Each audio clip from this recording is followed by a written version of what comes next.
Oras, salam sejahtera buat kita semua, Bapak Ibu, Saudara-saudari sekalian.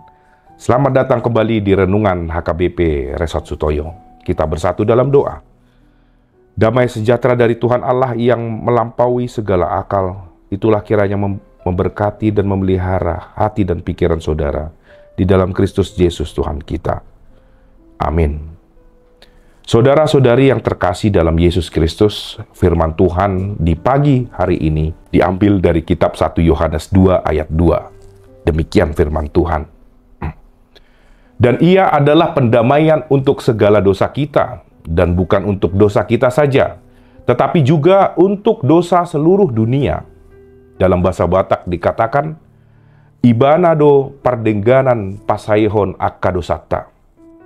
Alai dada hola dosata, tung dohot do dosa ni sandok portibion. Saudara-saudari yang terkasih, pernahkah kita melewati jembatan? Tahukah kita bahwa pembuatan jembatan memakan biaya yang cukup besar? Misalkan saja, jembatan gantung di Barito Utara yang memakan biaya pembuatan 7 miliar. Jembatan Suramadu memakan biaya pembuatan 4,5 triliun. Jembatan Selat Sunda memakan biaya pembuatan 100 triliun. Namun semua biaya itu tentunya tidak perlu disayangkan, karena jembatan-jembatan tersebut menghubungkan wilayah-wilayah sehingga dapat mendukung kehidupan masyarakat. Seperti saja jembatan Suramadu yang menghubungkan Pulau Jawa dengan Pulau Madura. Maka tanpa keberadaan jembatan, kehidupan masyarakat di Jawa dan Madura tentu akan terganggu.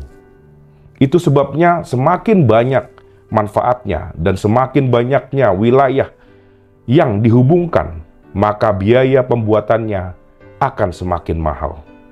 Dan masyarakat tidak perlu keberatan. Bahkan banyak yang sering berfoto-foto di berbagai jembatan tersebut.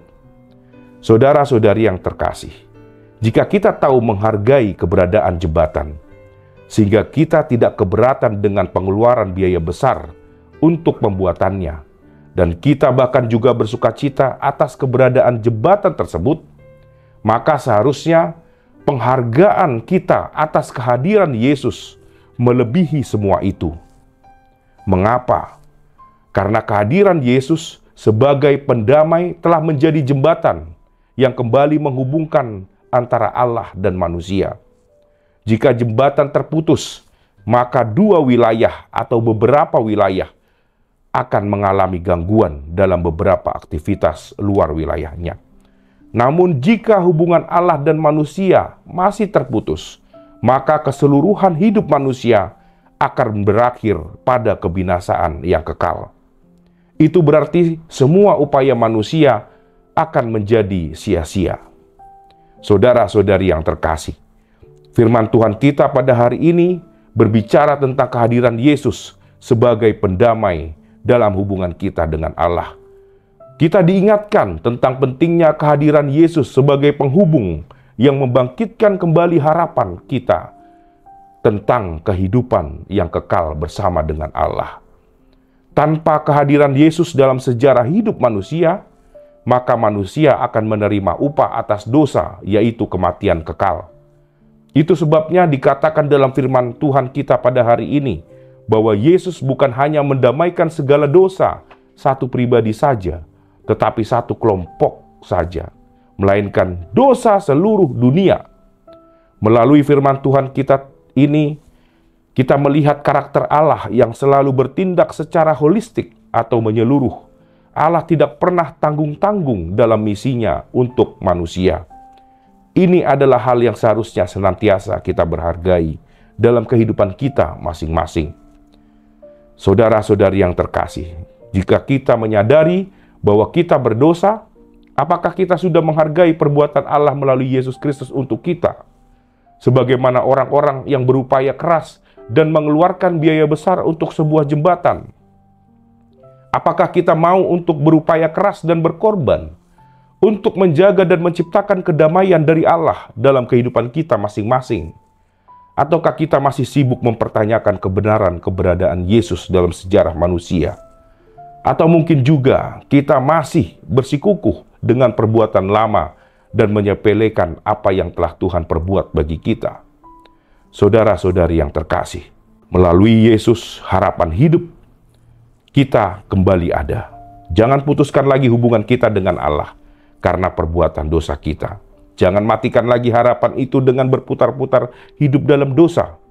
Karena tanpa keterhubungan kita dengan Allah, kita tidak ada apa-apanya. Maka marilah kita berupaya keras menjauhkan sifat dosa, meskipun banyak tantangan yang harus kita lalui untuk mewujudkannya.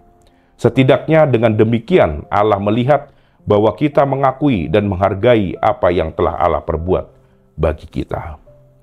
Amin, kita berdoa. Bapa kami yang ada di surga, kami bersyukur padamu di pagi hari ini Tuhan. Kami merasakan kasih-Mu bagi kami setiap saat dalam hidup kami. Firman-Mu yang sampai pada kami hari ini mengingatkan kami bahwa melalui Yesus kami beroleh pendamaian dengan Allah. Kami sungguh bersyukur atas perbuatan-Mu Tuhan. Kuatkan kami agar kami dapat bertahan untuk tidak berbuat dosa, meskipun banyak tantangan dalam hidup yang harus kami lewati. Sertai dan tuntun kami menjalani aktivitas kami satu hari ini Tuhan. Terima kasih ya Bapa. Di dalam nama anak-Mu Yesus Kristus Juru Selamat kami. Amin. Terima kasih telah menonton channel ini. Selamat beraktivitas kembali Bapak Ibu Saudara-saudari sekalian. Tuhan Yesus menyertai kita sekalian.